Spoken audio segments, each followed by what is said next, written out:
Sidelines with Rob Browne. Talk sporty to me.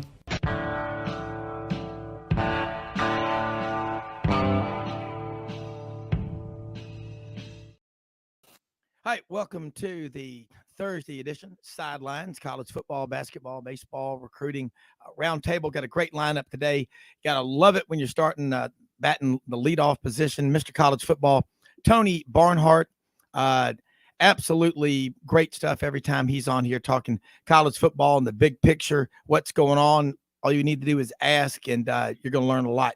And also, you need to learn how to follow him and the media guides. Great group, 4 of them. Journalist, over 150 years experience. That is solid gold.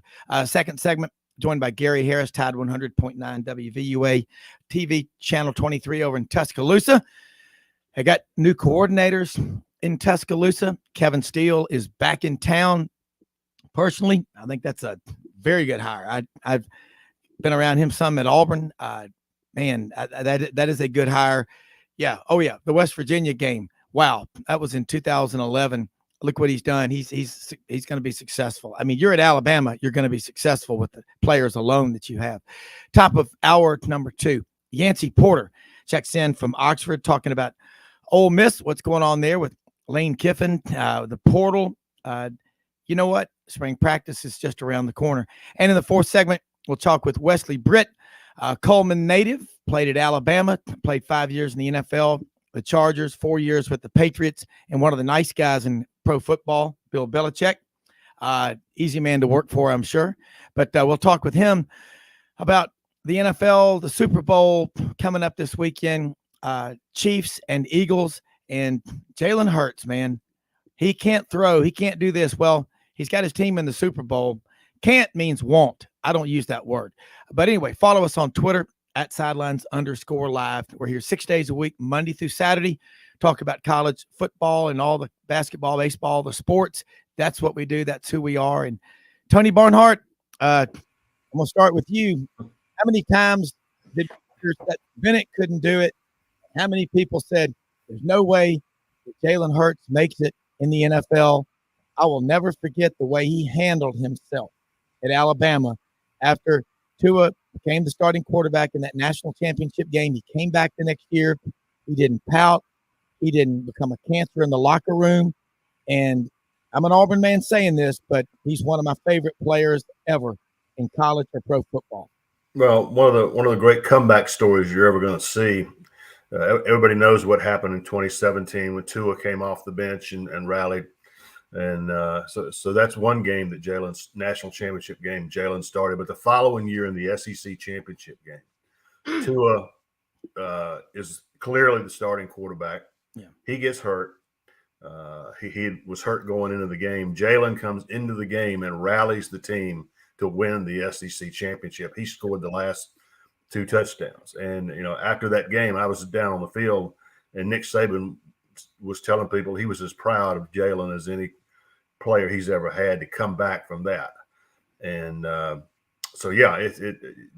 this guy knows how to win football games. He knows how to move the ball down the field. And the other thing, Rob, is that the NFL was ready for Jalen Hurts.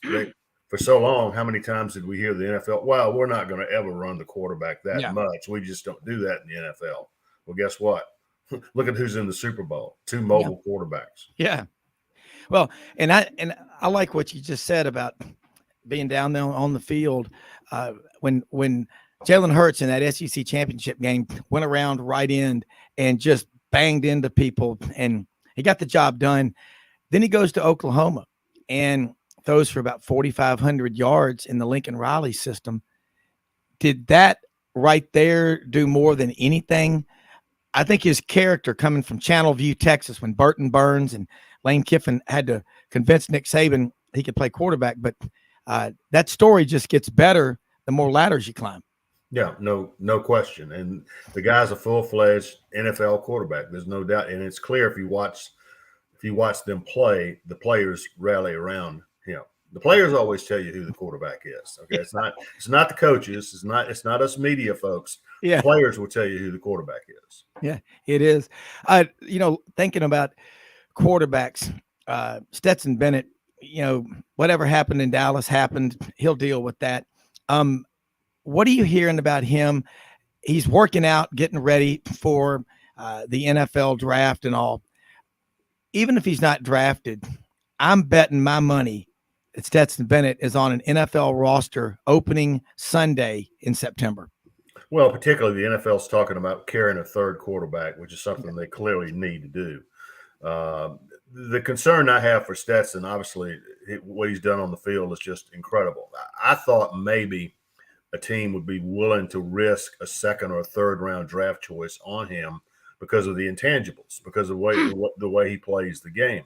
But now you throw in the mix, the off the field stuff. Now that general manager's saying, well, we were going to take a chance on him, but let's do, he'll still be there when we draft later on. So that's the concern I have for Stetson, is that he's not going to get drafted because of this. And he would have gotten drafted somewhere because of what he did on the field. So that I hope it works out. I hope Stetson learned his lesson, and it pans out well for him. Yeah. Tony, you and your group, the media guys, there's 4 of you. And again, I say this to you when I'm talking to you all the time. My parents are 88 and 94. They want to read a newspaper.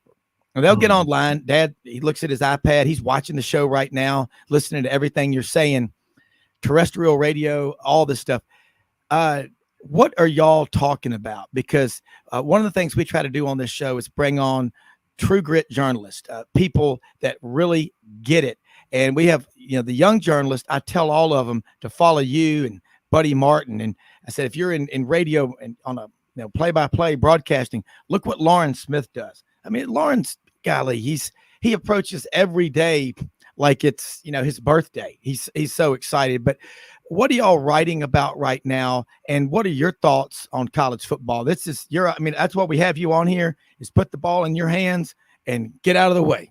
Well, the main thing right now, everybody talks about this and they're right, is coming up with some way where we can work with the NIL and somehow have some sort of structure, some sort of guardrails. And thus far, nothing like that has happened. And you've got, the episode at Florida was inevitable. It was absolutely inevitable because there's no direct link, allegedly, between these organizations and the school themselves. They're sort of freelancing out there on their own without any oversight, and eventually you knew something like that was going to happen. So the problem is, and what people have a tough time grasping on, is that they say, well, let's just create a rule so that everybody makes the same amount of money. That says antitrust lawsuit all over it. Because you're not going to tell, let's just take the quarterback. Let's take the quarterback at Alabama, whoever it is. It doesn't matter who it is. The quarterback at Alabama is going to get a very nice NIL deal because he's the quarterback at Alabama. Right. And you're going to tell the quarterback at Alabama, well, we have an organization here and everybody makes $100,000. Well, no, the free market says I can go out and make what I want to make. And if you try to make any adjustments to the free market, that is the pure definition of antitrust law. And so that's the issue. I could come up with a dozen solutions to the NIL issue, but none of them would pass muster when you get into a court of law. Yeah. And I've asked people I know who are professional sports agents, point blank. And when I worked at Regions Morgan Keegan for 9 years on the 6th floor in Memphis, out east on Ridgeway Loop, on the 5th floor were Kyle Rote Jr. and Jimmy Sexton. So we saw them every day. And you saw all the athletes coming and going.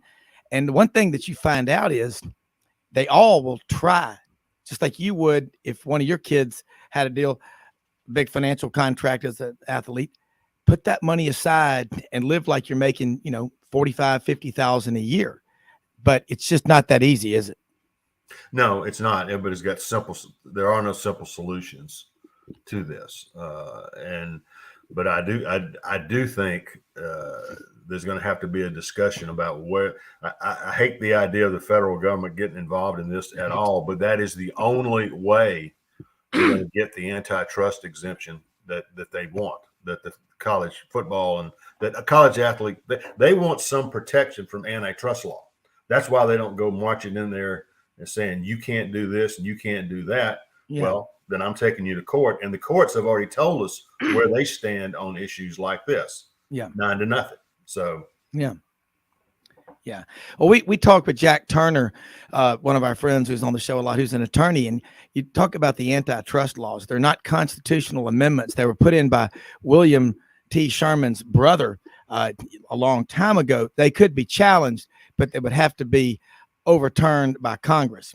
And I think they've got a lot of other stuff they're worried about, or they're making it takes up their time than doing this. But Tommy Tuberville and Senator Joe Manchin from West Virginia, who is good friends with Nick Saban. And, you know, Tommy Tuberville is the senator for all the people of Alabama, including Nick Saban.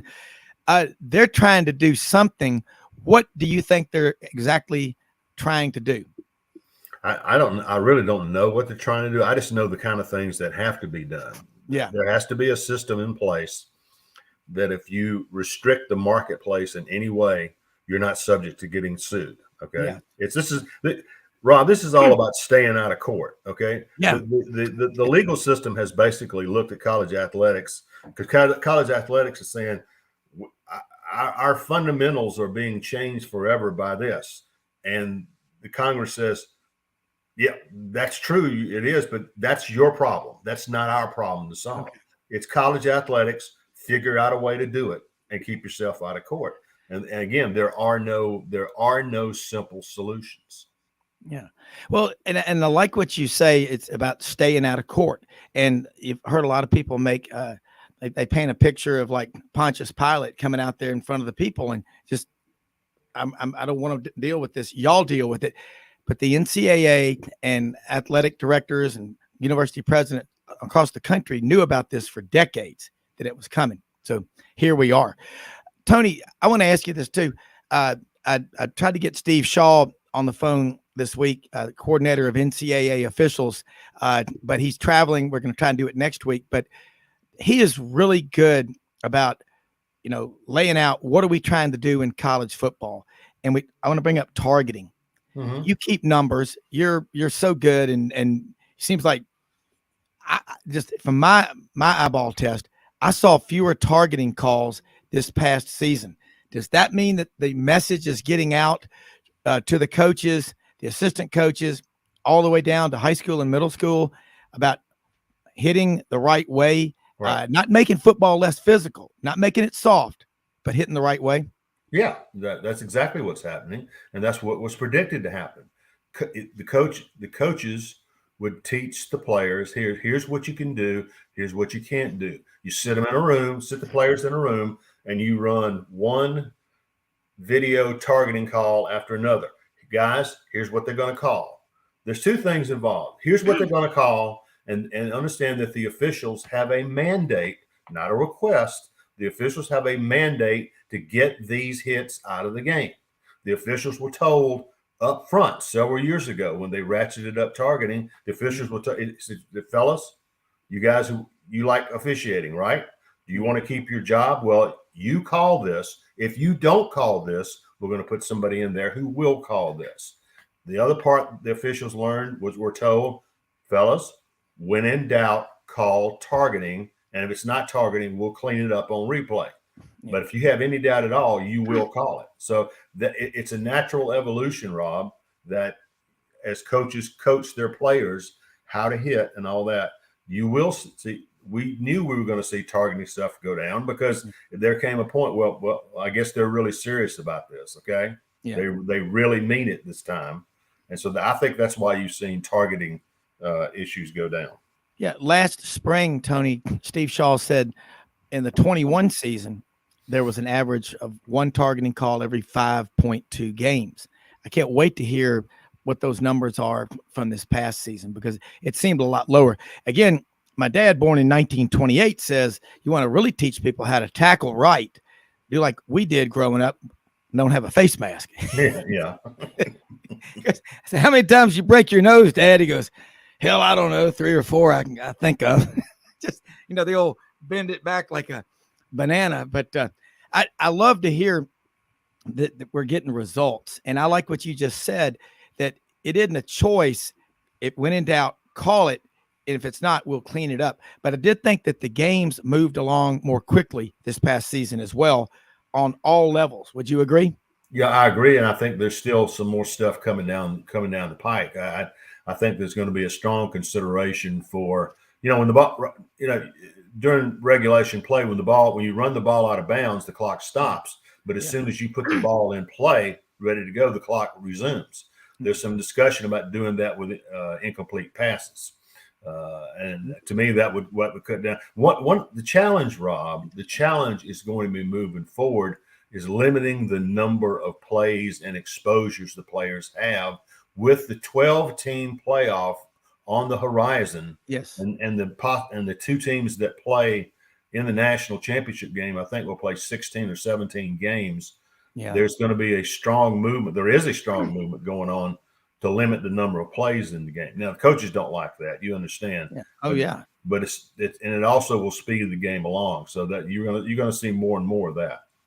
Yeah, we're about to go to a break, and when we come back in just a few more minutes, I want to get into that because you have just opened my eyes to something I didn't even know was going on, and I'm getting, texts from people right now that are saying, "What?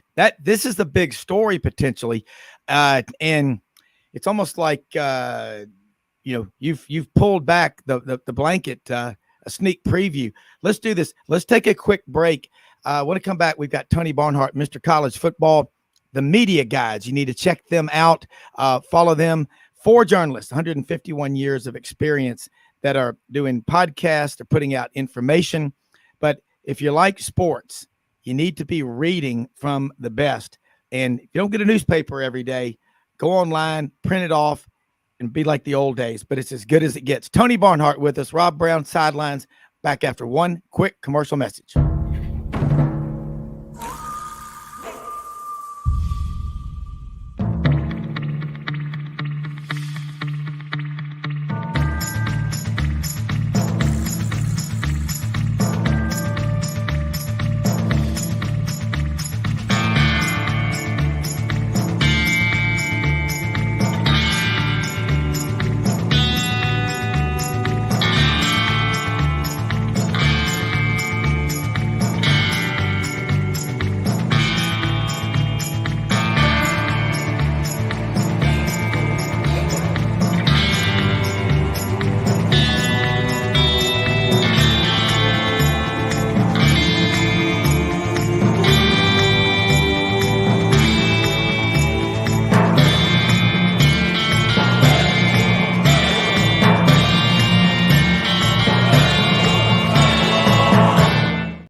All right, Rob Browne back with Tony Barnhart. And Tony, let's go back to what you just said, speeding up the game. And I was talking to my wife, Audrey, during the break.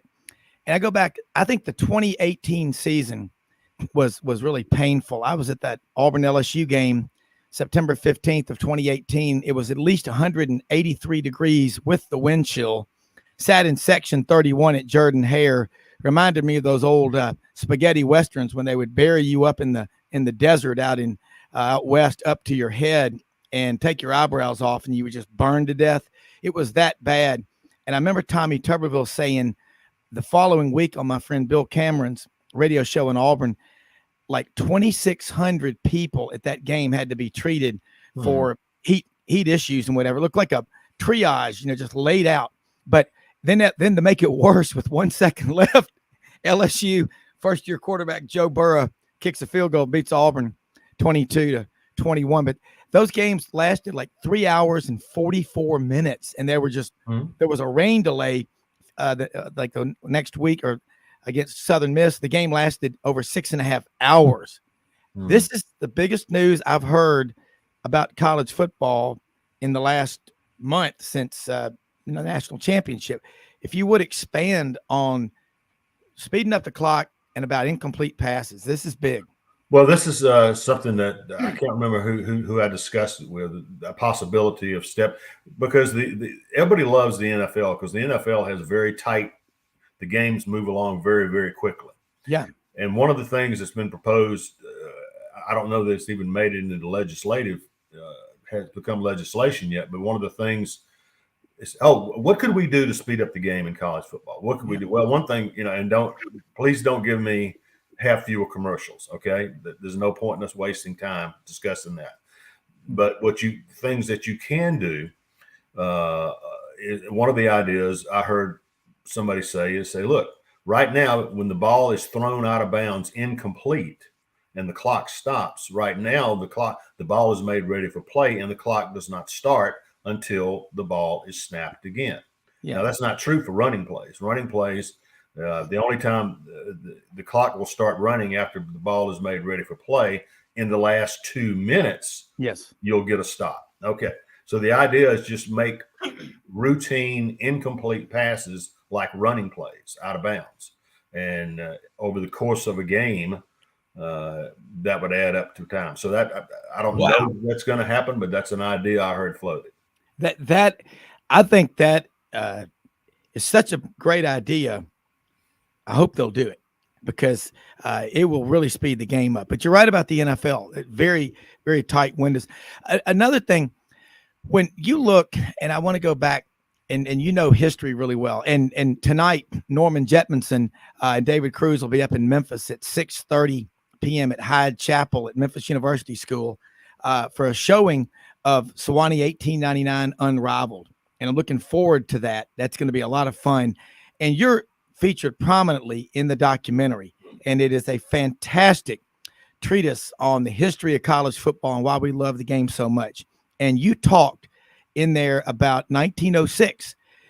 I don't think we've been at a more pivotal time in college football with NIL and the portal for what's going to happen than we were back then in 1906, when I believe 19 football players died and the Georgia legislature and the governor convened in Atlanta and almost got away with football. Talk about that, the significance of how we saved the game, made it better, and where we are today, and a couple of suggestions on how we can fix it, because you're great at this. Well, what happened was Von Gammon, a Georgia player by the name of Von Gammon, Gammon, died during the course of a game, and the governor, I think it was Governor Atkinson, was going to ban football. There was a lot of pressure. There was a lot of pressure on Teddy Roosevelt. There was a lot of pressure on a lot of people to do something about football. And Gammon's mother went to the governor and said, "My son loved football. Let's find another way." And you would think the mother would be the one to want to ban football, but she knew how much her son loved the game. Yeah. And that's when the modern NCAA, well, not modern, but the concept of an NCAA came into place. And hey, part of our job is to make the game safer. There were no rules to make it safe. It was a mad scramble out there. Yeah. And so that was considered to be a very critical point in the life of college football, because of pressure on the politicians. They could have just banned the sport altogether. Instead, they said, okay, let's figure out ways, face masks, changing the rules, and all that to make the game safer. And we're still changing rules to make the game safer, which is a good thing. Yeah. Yeah. And I think people worry that it's going to make the game softer. I don't agree. We have Kevin Skarbinski on a lot with us every week, the Birmingham lead, but also CoachSafely.org. Jack Crow, Dr. Andrews is their medical director. Just an incredible event. I went to last August 22nd in Birmingham. The dinner, Lou Holtz was up there. Paul Feinbaum did a masterful job interviewing him. I mean, it was like it was a great night, and it was absolutely packed. And they're trying to train 80,000 coaches a year on all levels, just to be, not to say that they're they're not doctors, they're not, but to be aware of things. Mm-hmm. That getting the message out, and I hope you get to come to the dinner this year, but they hadn't decided on the date yet. But that was really cool, because Lou Holtz was talking, and he said, "Look, when I first started playing football, I broke my thumb one time, and I said something to the coach, and he said, 'Son, I was in Iwo Jima 5 years ago. You'll be all right.'" It's just, I mean, you should have seen Paul.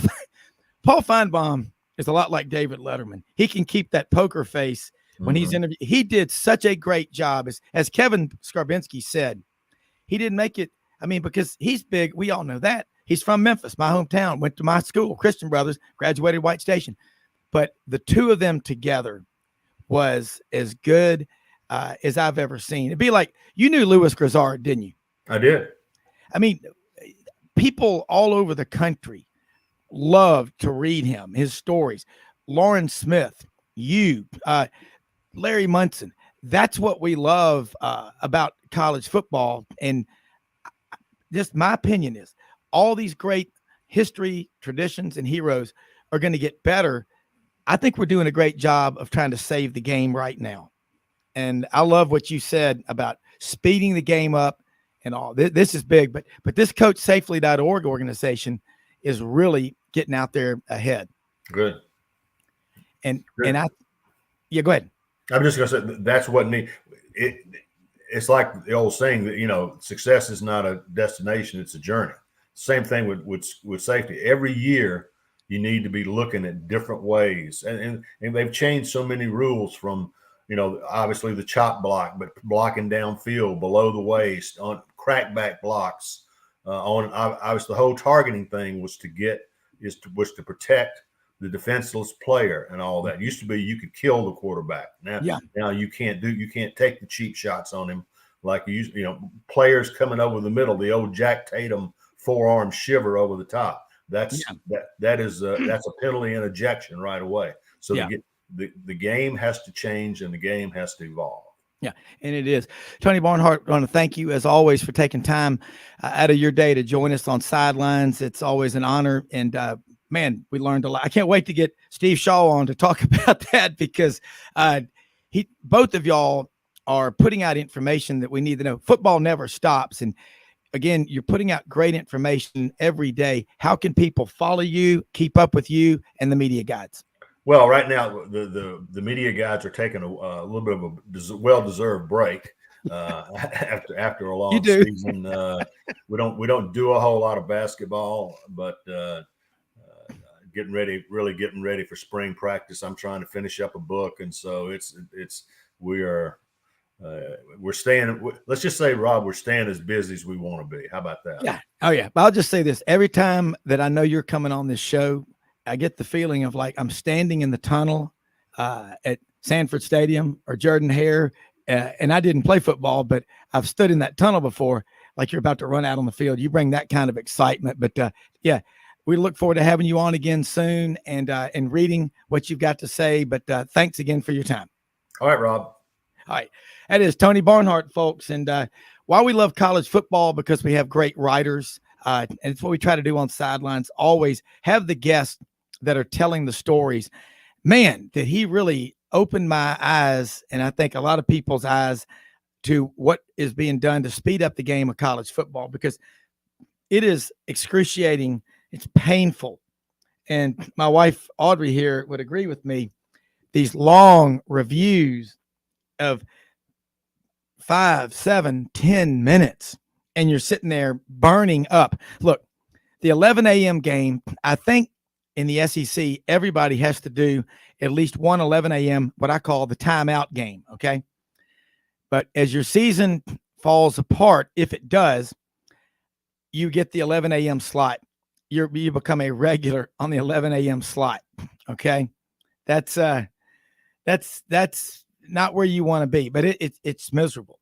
It's always been hot in the South. But, I think this is going to be good for college football. Tony also mentioned about going from the 4-team playoff to the 12-team playoff, how significant that is in terms of the teams that win the national championship may play 16 or 17 games. Now, so you're talking about a handful of teams. There are 131 Division I teams that are eligible to make the college football playoff. Okay. So far, we've had 14, which is 11.7% of the total number of teams in college football. And the majority of them have been Alabama, Clemson, Oklahoma, Ohio State, Notre Dame, Georgia. Those schools more than anybody. Now, Michigan's been 2 years in a row. All right. Last year, beaten 34-11 by Georgia. This year, what a game against TCU.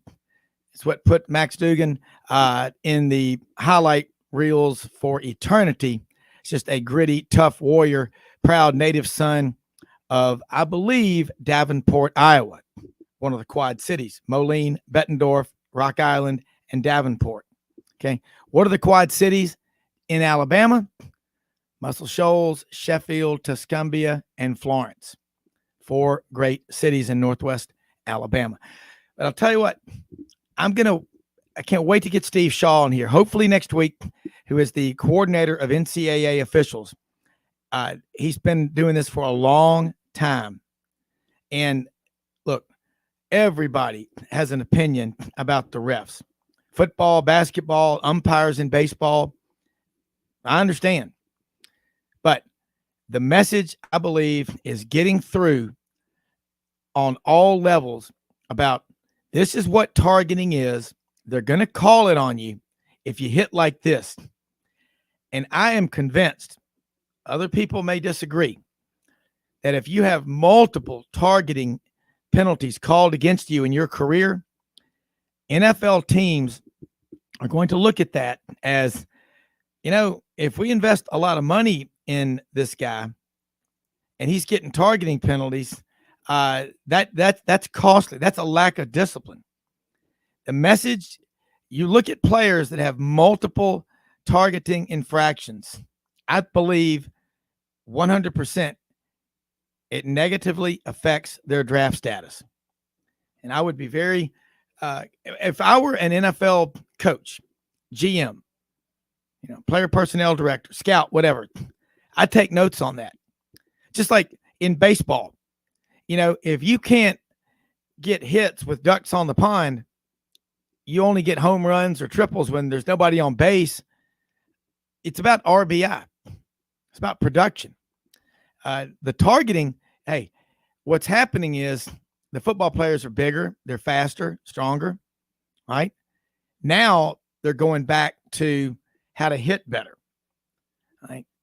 You take away on routine incomplete passes, you don't stop the clock forever. You speed up the clock, except in the last 2 minutes, like in football, you get a stop in the last 2 minutes.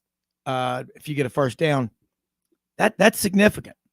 That can change the outcome of a lot of games in college football. I'm anxious to see how that is handled, because we went from less than 3 hours to now, if you have a game scheduled for 2:30, the CBS SEC game of the week, which really starts at about 2:38 p.m. Central. That game's not over till well after 6:15, 6:20, 6:30. That's a long time. Local stations have newscasts to run. They have advertisers. They have shows. There's a lot of stuff in play. So the NFL, look, I say this on this show every day. I'm against anything that makes college sports more like pro sports, in the sense of NIL. That right there, in the NFL, it's really about the money, which I get. In college, it's about the school, the brand, the logo. And now we got NIL. And Tony Barnhart's right. You're going to be tied up in court for the next 350 years. The Supreme Court ruled 9-0 that you cannot infringe on a student athlete's right to earn a living. But there's so much wiggle room in there. And also, all the wiggle room and all the laws can be put into, effect. You can't legislate people the way they think. The free market is what ultimately is going to fix this. I promise you, there are only so many people out there who will repeatedly pay unproven teenagers to come to their school and lay an egg. Okay. I love what Nick Saban did. Gary Harris is on with us right now from Tuscaloosa. Gary, we're going to go to a break right now. Mildred just showed me the stopwatch.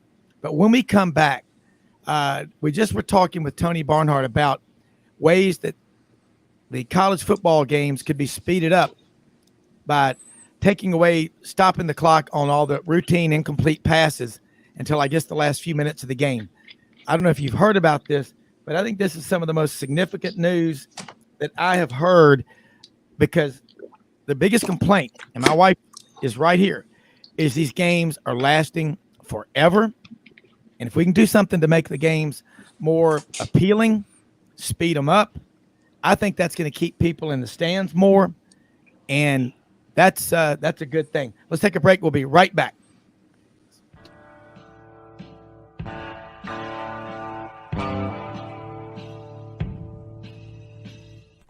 Red River Ford and Toyota, located in Wynne, Arkansas. If you're in the market for a new or used car, truck, or SUV, call, go online, or drop by and see them.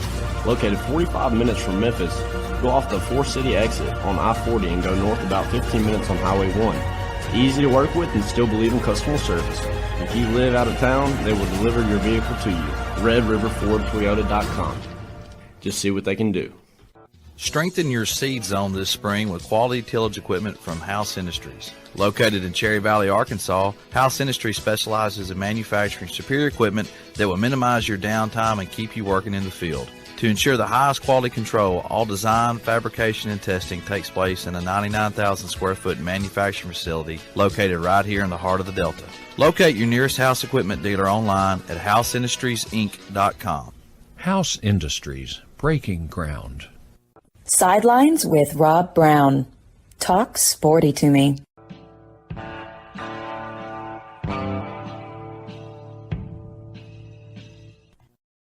Back with Gary Harris, Tide 100.9 Tuscaloosa and WVUA TV sports anchor, Channel 23. Does a great show Tuesday nights, 6:30 p.m. Check it out on all your social media, YouTube, what have you, with Rodney Orr of Tider Insider. Gary, got some breaking news last night. Big news that almost cracked my screen on my iPhone.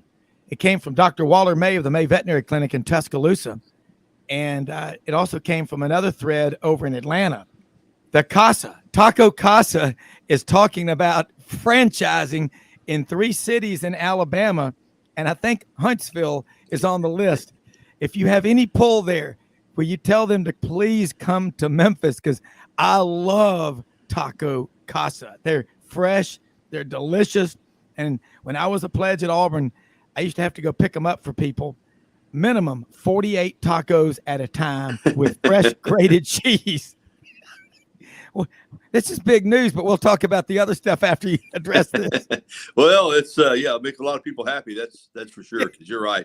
Taco Casa is loved, and it's known, well outside of the Tuscaloosa and Birmingham area. So yeah, that's I had not heard that news, but I know some people will get excited. It's probably a great business opportunity as well. Yeah, I agree. Tony Barnhart was on with us right before you came on. We've talked about, what's going on. So what are you writing about in college football right now? One of the stories that's developing is about speeding up the game and maybe not stopping the clock on every routine incomplete pass to make it go faster. We already saw a lot fewer targeting calls last year, but your thoughts on not stopping it after every incomplete pass? Well, I'm for speeding the game up, but Rob, I have to tell you, I see it from 2 different perspectives. If you're home watching it on TV, you can during a commercial break, that you can go to the kitchen, you can refill the plate, you can do whatever. And for the in-game experience, I know a lot of people that I've talked to don't mind the pace, because they'll say, you only get to do this 7 or 8 times a year. Yeah. And, we want to, make the experience as long as we can make it. And of course, obviously difference on incomplete passes and timeouts, but at these games now in the SEC, when there's a timeout, there's entertainment going, whether it's lights or music or what have you. So, yeah. But yeah, as far as me as a reporter and a broadcaster, yes, I'd love to see the game sped up. I'm going to tell you right now, and there seems to be way too much downtime just between plays. So if that's something they're looking at, I would be for it. Yeah, and it's going to be fun to watch. And Kevin Skarbinski's on with us every week with CoachSafely.org over in Birmingham with Jack Crow, and Dr. James Andrews is their medical director. And last year they had their first big dinner, and I went August 22nd in Birmingham. It was packed, and Lou Holtz was interviewed by Paul Feinbaum, and it was just an incredible night. But they're trying to train 80,000 coaches a year, all the way down to 5-6-year-olds playing, just to make them more aware of not making the game softer, which I'm not for. I'm not about anything that emasculates alpha male culture, and I ain't going to buy into that. But making it safer. The guys are bigger, they're faster, they're stronger. I think the message is getting out, and I love how I look on Twitter. You're out all the time. You cannot pay your local news people, sports people, your beat reporters, your sports anchors enough money, because they're bringing you these stories on a local, personalized level before anybody else knows who these people are. And that's what you are blessed and lucky to get to do. Tell me this. When you go to these high schools, okay, you go to Paul W. Bryant High School. I went to the game there against Northridge. That looks like a small college campus. That is a beautiful setup out there. But you think the message is getting down on every level now? You better hit right, or you're going to have a short career, or you're going to be getting suspended a lot. Yeah, I definitely think it is. It's like you said, there's a big difference between coaching safety and coaching softness. As you said, these safety rules are not designed to make the game softer. Listen, if we're going to continue to have football, it has to be played full contact. I mean, I understand the girls now have the flag leagues, which is great. Yeah. And there are, I think there are going to be maybe flag options for kids who don't want to play full contact football, but the football that drives fan interest is going to be 11-on-11 full contact football. I know there's a place for 8-man football as well, where you don't have the population base, but that's what drives the sport. So you have to focus on how can we make it as safe as it can be, because we're going to continue with 11-man full contact football. If we don't, we're not going to have all these mega contracts for the NFL and all this money and NIL stuff for college football. That's what people want to see. So so the focus does not need to be on doing away with football or changing the rules to where it isn't football. It simply needs to be what you just said. And an organization like the Coach Safely organization is a good one, because it goes all the way down to the grassroots, and kids start learning at a young age how to play the game as safely as possible. You're never going to get rid of injuries. It's just that's not the nature of the game. But you're not going to get rid of injuries in basketball either. And you're not going to get rid of injuries even in baseball. Anytime there's a sport, anytime you're using your body in a physical manner, there is a chance for an injury. It just so happens that it's increased in football because you're contacting other people on every play. But there is a safe way to play it. It is getting through. I think the kids at the Pee Wee level, Pop Warner level of football, and the coaches at that level understand it too. And the coaches understand not just that they need to coach safely, but preventative measures. When you and I were growing up, Rob, I mean, if you got popped and you were laying on the ground, coach came out there and grabbed you by the face mask, pulled you up, so get back in there. I mean, that was just the way it was done. There was no thought process to could the kid have a concussion. If you could get back up, you basically played it. That's the way the game was played. Coaches don't do that now. As soon as there's any sign that a young person has something wrong, whether they're woozy or whether they come out holding their arm or their shoulder or their ankle, they're out of the game. And most of the time probably don't even go back in the game. So, I think the game, the safety aspect of football, there's been a lot of things that we've discussed that we don't like about how the game has changed in the last 10, 15, 20, 30 years. But the safety aspect is a positive change. It has taken hold, and coaches at every level understand we've got to teach the game and teach these young people how to tackle in the correct manner. Head doesn't need to be down. You need to see what you tackle. You need to learn how to hit with the shoulder. And if you do lead with the head and you strike the other person, there's going to be a penalty. So, I think it's taken hold. I do too. And you think about college football, high school football, you learn at a very young age fundamentals, technique, drill, repetition is the mother of all skills. So yeah, I totally agree with you. All right. Big news with Alabama. You got Kevin Steele coming back as defensive coordinator. Personally, after getting to see him and be around him some when he was at Auburn for 5 years, I'm a huge fan of Kevin Steele's. He's a motivator. I think he's an excellent recruiter, and he produces on the field quickly. You see stuff about, well, he gave up 70 against West Virginia. Well, he didn't. His players did. That was just a bad night. And I asked people, have you ever had a bad week or a bad month in production at your company? Did you quit? Maybe you did. But I like Kevin Steele as a hire. His son has been there with Nick Saban for a while. He may have already left, but he's been with Nick Saban on 2 previous occasions. He's familiar with how Nick Saban operates. Do you like the hire? That's absolutely. Absolutely. It's hard, as I've said before on your show and on my show, because the way Nick Saban runs the organization, it's not easy to get to know these assistant coaches. You have very limited access to them if you're a media person. But Kevin Steele's a coach that I got to be around a little bit, got to know, really like him personally. And as a football coach, I think he's outstanding. And, the fact that you can be hired 3 different times by Nick Saban, that tells you something. And another thing about Kevin Steele, whenever he has been available in the job market, he's had offers, and sometimes multiple offers. And you mentioned the Clemson West Virginia bowl game. You're doggone right. They got lit up. But I'm gonna say this, Rob. When you coach 39 years as a defensive coach, you're gonna have been lit up some. That just goes with the territory, you know. But it's from an experience standpoint, from a knowing what Nick Saban expects standpoint, with where they're at right now with the program, I think he's a tremendous hire. And I remember when he was here the second stint, I was happy for him, but I was very disappointed when he got the LSU job. And I said, oh my gosh, now you got to compete against Kevin. And then he took, year after LSU, he took the Auburn job. And I thought he had some great game plans against some Alabama offenses. So let's be honest, he faced some Alabama offenses that were loaded with talent and loaded with great quarterback play.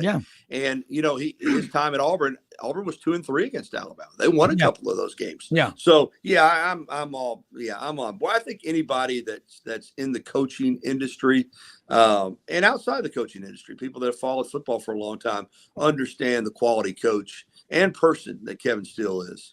Yeah, and I know people at Auburn would tell me in fundraising that Kevin would come in there, poke his head in the office and say, hey, you need me to go on the road, do anything, talk to anybody, help you out? What can I do to help you? Don't you love people with that kind of attitude, especially interns? We know Rob, and we, understand that had things gone differently with the coaching search following Malzahn, Kevin Steele very well could have been the head coach at Auburn. He certainly had his supporters, and Alan Green was the AD, and I've always said Alan Green decided that he was going to go on his own and hire a coach. You can't blame him for that. It didn't work out well, but Kevin Steele was so close to being. Think about Kevin Steele. He was he in the span of just a couple of months, he was the interim head coach at Auburn and the interim head coach at Tennessee, and he could coach a game at either place. And then the fact last year that Mario Cristobal hired him, at Miami, again speaks to the kind of coach that he is. So I love the hire of Kevin Steele. And my son, when he was a freshman at Auburn, worked at a clothing store up on Toomer's Corner, and said Kevin Steele came in there and he spent 25, 30 minutes one time in there just visit. My son was like, Dad, this guy is so cool. He's just a man's man. He's a hell of a coach, and I think he will be successful. Now, I hope Auburn can get the win over them, but he's going to be tough. I think his defenses every year at Auburn were top 15 or better. And think about, with these high-paced offenses, and you can put that kind of a defense out there. Alabama got a really, really good hire. Let's talk about the offensive coordinator hire for Alabama. This is huge. Well, certainly going into the search, I did not expect Tommy Rees from Notre Dame to be the offensive coordinator. I mean, that was not a name that that I was looking at or been told about. But once it started happening and you start digging in and researching this guy, you see why Nick Saban was, interested in hiring Tommy Rees. I mean, to be 30 years old and having already been, a coordinator at Notre Dame for 3 years, and prior to that, 3 years as an assistant, he played there. So he is a quarterback. So he obviously understands quarterback play, 1 year or so with practice squad with the then Washington Redskins. And then he went right into coaching. He's 22, 23 years old. And, he's coaching as a GA at Northwestern, then spent a year with the Chargers, then came back to Notre Dame, Rob, 3 years as a position coach, and then 3 years as the coordinator. He was ready. Last year he could have left. He could have gone with Brian Kelly to LSU, and he could have gone to Miami with Mario Cristobal. And he chose to stay another year at Notre Dame. And now, he's making the move because I think he has a clear path. He wants to be, either an NFL coordinator or one day an NFL head coach or a college head coach. This guy's on the fast track, and he saw the opportunity to coach for Nick Saban and to coach at Alabama as another step in that direction. So he's young.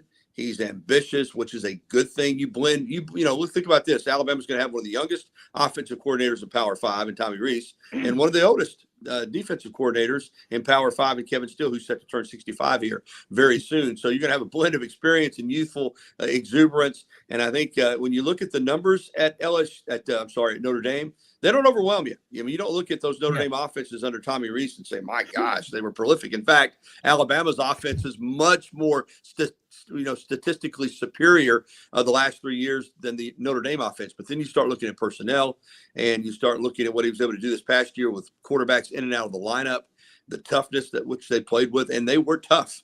I know 3 years ago when Alabama played Notre Dame in the college football playoff in the Rose Bowl, which was played out in Arlington, Texas. Nick Saban was really impressed with the fact that, Notre Dame came out, 3 tight ends, came out with some stuff that they had not prepared for at all, and was impressed with the physicality, the downhill run game. And, he obviously made note of that. So I do think Tommy Rees is going to come here. They're not going to quit throwing the ball. You don't quit throwing the ball in 2023, but breaking in a new quarterback, I do think there's going to be an effort to get back to a power run game. And I think Tommy Rees is a good fit for that.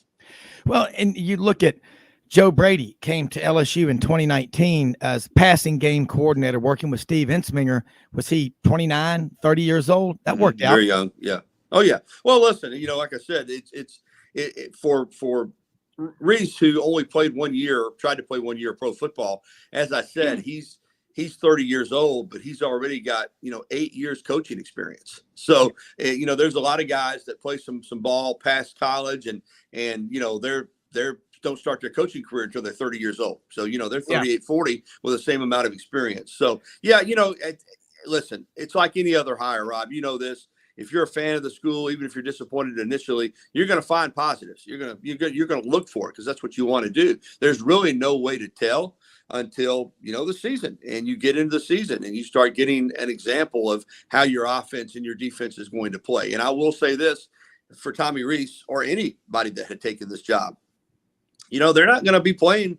It doesn't mean they're not going to be talented, but they're not going to be playing with, Bryce Young or Mac Jones or Tua Tagovailoa or Jalen Hurts. This is the first time in a long time that for Alabama on offense, there's a real question at quarterback. They got 4 scholarship quarterbacks, and only one of them has started a game, and that was Jalen Milroe, of course, against A&M. He only started 1 game. So they're going to have an inexperienced quarterback next year or this year in 2023 playing for the Alabama Crimson Tide.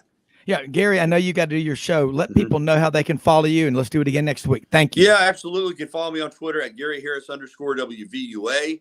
You can look for us at WVUA23.com. That's the website. We stream our newscast live. And Tide109.com is where you can find my radio show. You can download the app. And I'm coming on here in about 6 minutes at 9 o'clock Central for a couple hours. Thank you, Rob. Hey, the Casa. We'll be right back. Thank you, Gary. More Sidelines after this.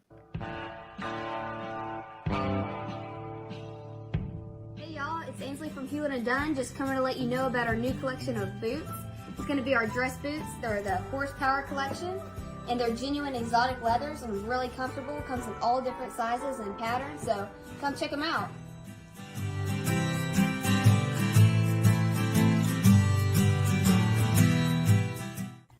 Red River Ford and Toyota, located in Wynne, Arkansas. If you're in the market for a new or used car, truck, or SUV, call, go online, or drop by and see them. Located 45 minutes from Memphis, go off the 4-city exit on I-40 and go north about 15 minutes on Highway 1. Easy to work with and still believe in customer service. If you live out of town, they will deliver your vehicle to you. RedRiverFordToyota.com. Just see what they can do.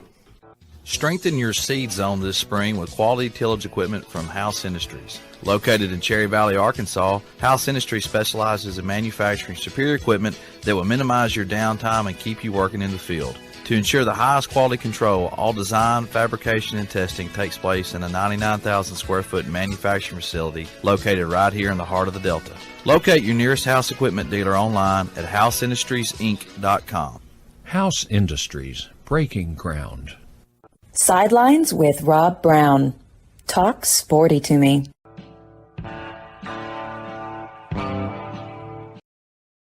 All right, Rob Browne back here with you. Yancy Porter will be checking in here in just a minute from over in Oxford. Yancy does a great job of covering Ole Miss for us here on Sidelines. And, listening to Gary Harris talk about Tommy Rees, this is a significant, I wouldn't say it's a reach.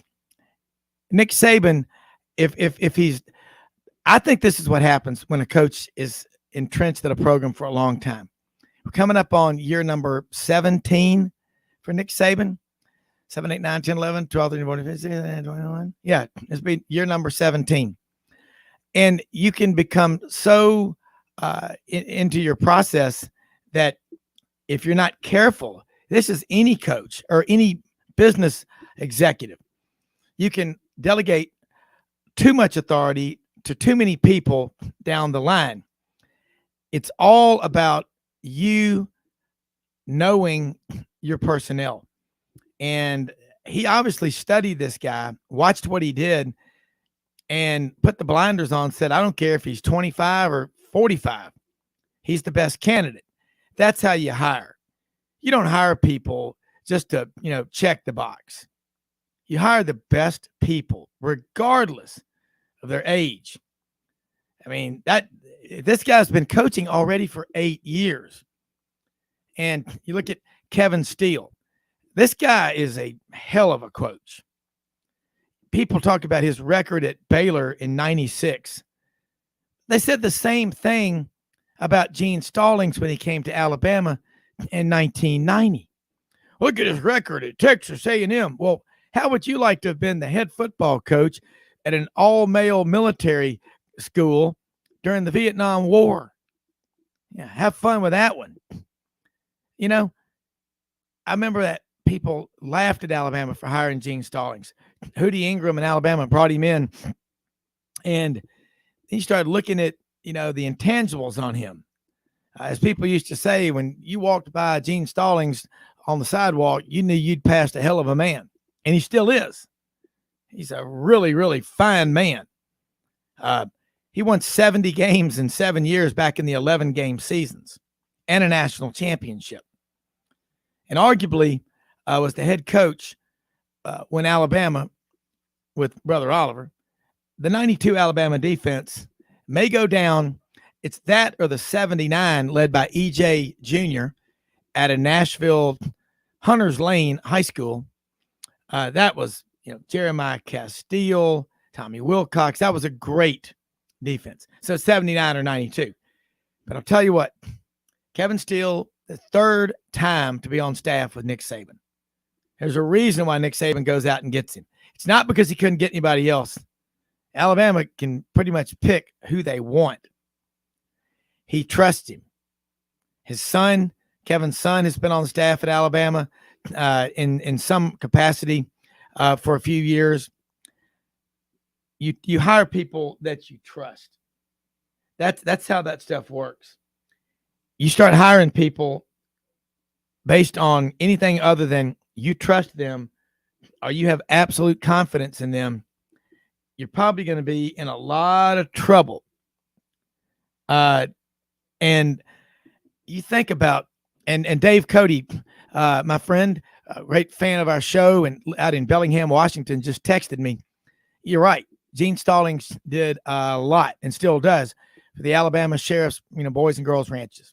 I know he and Coach Dye worked together, just nonstop fundraising efforts all over Alabama, throughout the South. There wasn't a cause that they didn't care about.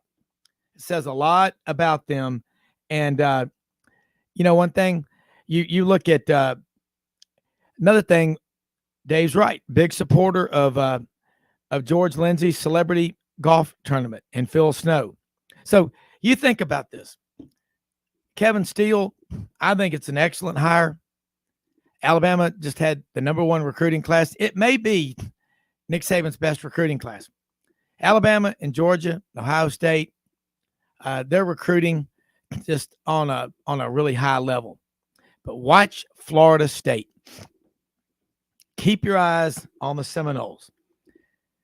I have no doubt Mike Norvell, I watched him at Memphis for 4 years, and he won 10 games as head coach at Florida State this past year, 10-3.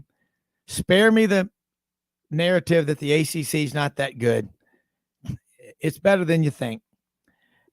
Most people base their opinions on other conferences, on bowl game results. That really doesn't tell you anything. If you're honest with yourself, it doesn't. Play during the regular season, legitimate home and home series. That's what tells you everything. As great a coach as Paul W. Bryant was at Alabama, his record against the national powers outside of the SEC was 500. He never beat Notre Dame. He never beat Texas. And he didn't play them every year. But a truer barometer, indicator of your program's strength, your conference's strength, is to have home and home series during the regular season. And that's what we need to start seeing more of in college football. All right, we are live from the Beacon, sitting down for an M16, a meat and 16 sides.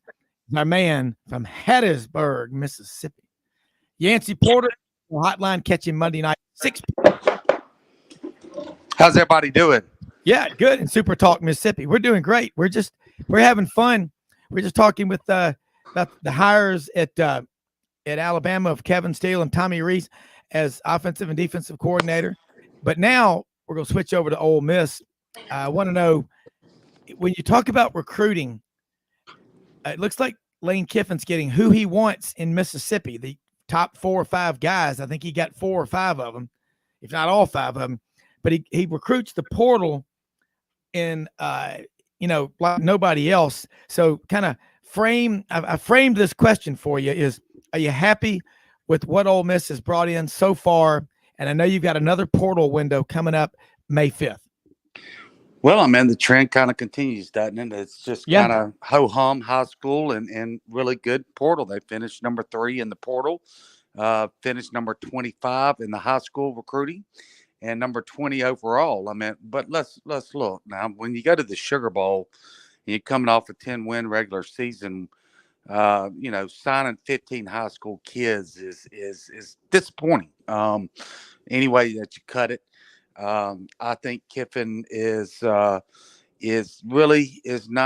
one that puts a whole lot of time into recruiting. And as we know, portal kids, you can recruit them for 24 hours, right? Those decisions are made quickly. You're not investing a whole lot of time. That's why I think he has a lot of success in that area.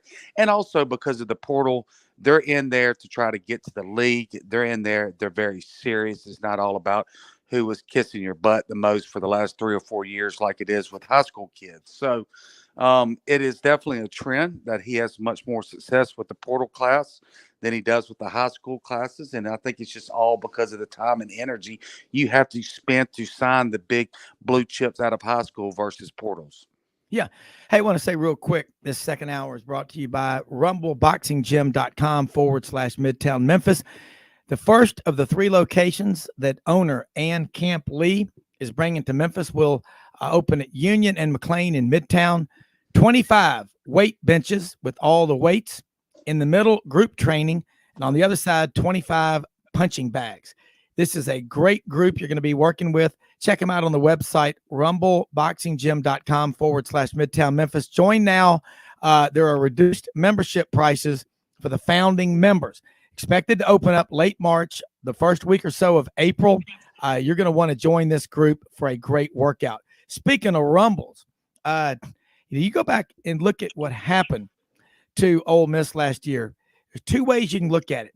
Ole Miss had their schedule was back end loaded, and two, that all the distraction of Kiffin and Auburn, Kiffin, whatever it was, that didn't help. And C, both of the above. Your answer. And there can't be a wrong answer or a right answer, but there's Yancy's answer. I think definitely there's always a middle ground in anything, right? Yeah. So I would say C and D. Kiffin has put so much emphasis now on getting to the playoffs that when they got beat by Alabama, it let the air out of the balloon. And he's got to learn that you got to keep your team up and ready to play after those situations occur that you're not in the playoffs. Let's be honest. It's not like Ole Miss is in playoff contention all the way through every season. Yeah. Well, that's a great take on it. And you hear fans on shows that'll say, if we're not winning the championship, the season's a bust. That's absurd. But I wonder, this year, you're looking at Ole Miss's 23 schedule. Compare it to the 22 schedule.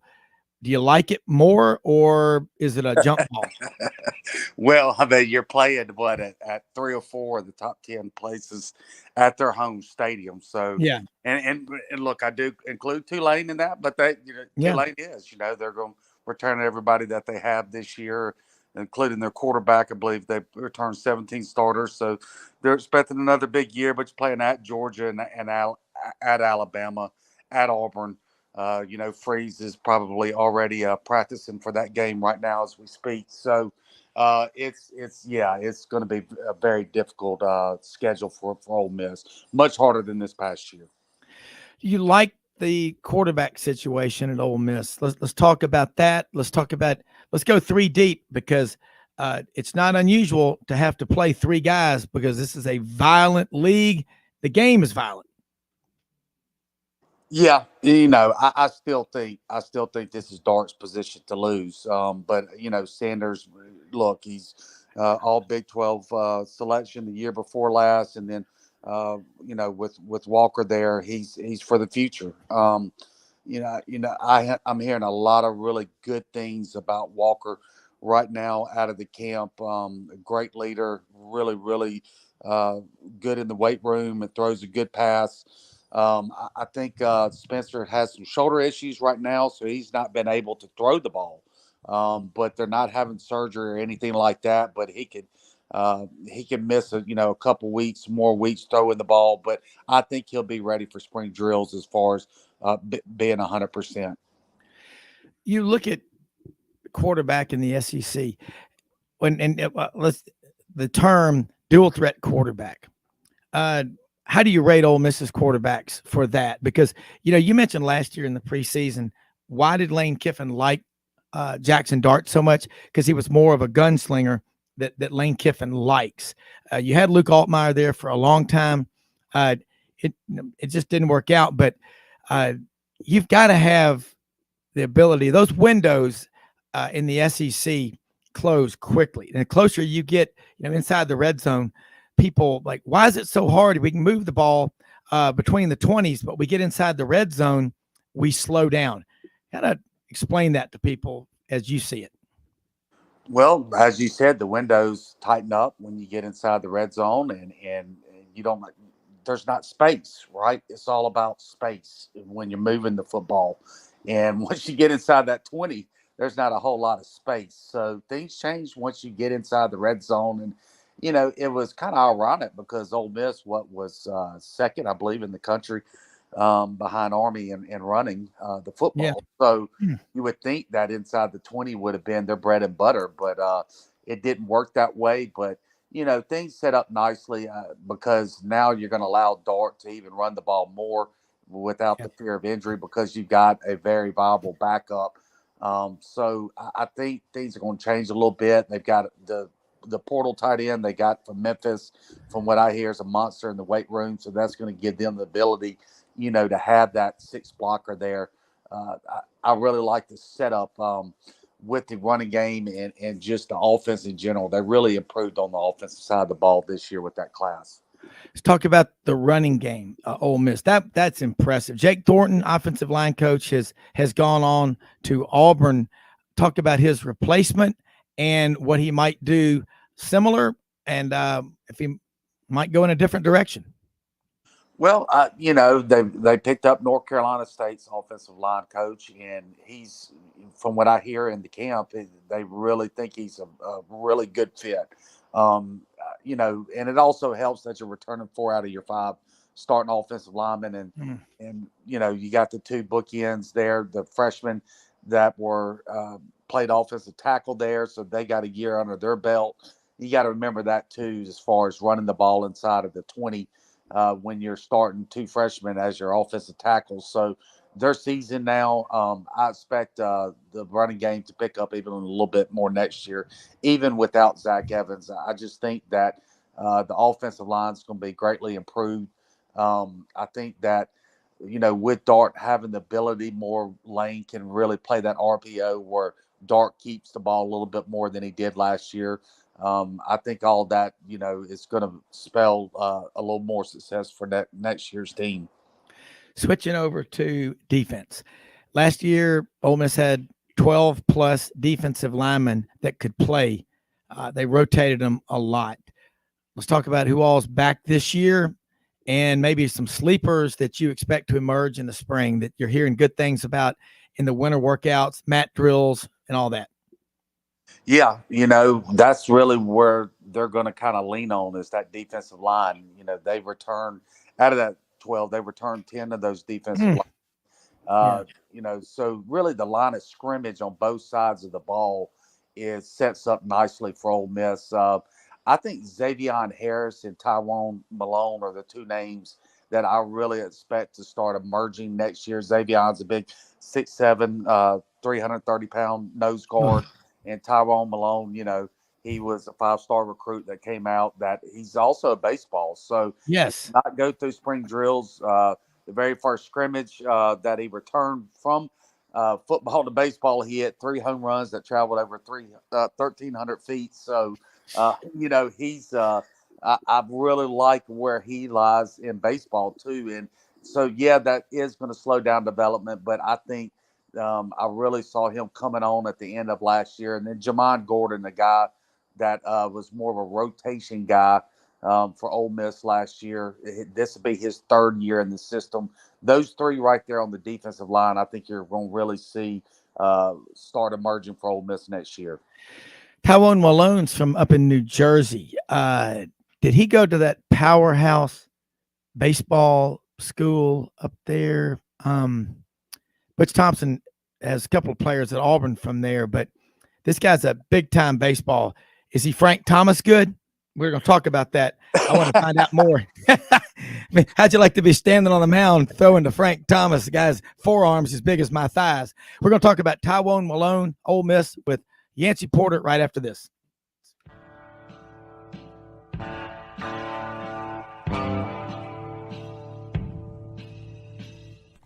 Red River Ford and Toyota, located in Wynne, Arkansas.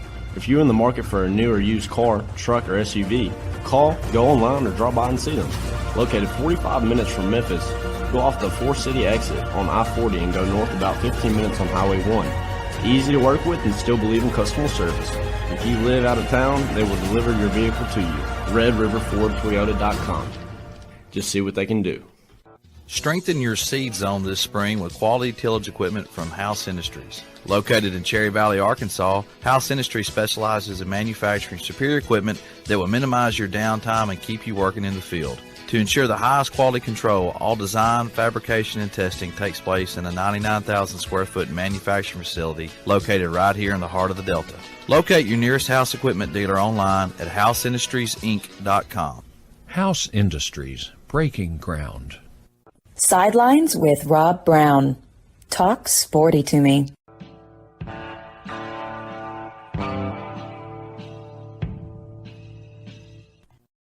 All right, batter up, Tyrone Malone. What is he? 6'5", about 297. What? Just round it up to 300. Why do they do that? So, guys, they'll say he's 6'5", 299. Just he weighs 300.